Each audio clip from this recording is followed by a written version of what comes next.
So could you speak to us about your goals for the group?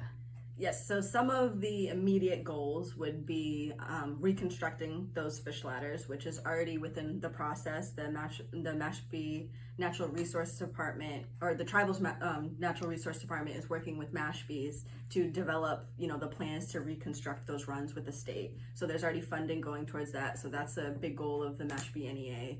Another goal, obviously, would to get this law passed. But then the larger goal within the youth group, I think, is to get the message really passed along the tribal communities and really within the Indigenous youth, because they thrive together. They're the future leaders, and this is a concept that is combating the climate crisis. And as Indigenous people, it is within our creation stories that within the seventh generation that it is the time that non-natives are ready to listen, and the time that we are able to speak, because we do have a humbleness about us and have been sitting back for so long and keeping our tradition and our cultures within ourselves. So at this point within our stories, it's about that time that we start speaking out more. We start kind of combating what we say within this climate crisis, and using our voice and using the youth to lead that voice with the guidance from our elders, where they're learning that that culture and tradition and values and the reasons why we do those things.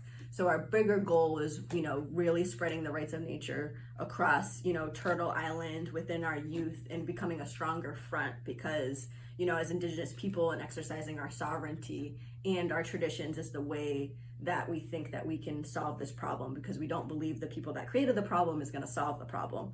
But, like I said, as far as it being the time for non-natives to listen, and because we're all facing the current problems, it's our biggest goal to get it spread and to be able to really fight the climate crisis and keep moving on to all of our other natural relatives, and starting with the herring, as it signifies so much, but keep it going as far as eelgrass, scallops, steamers, everything that is being affected within this climate crisis, and using our sovereignty to be able to protect our Mother Earth.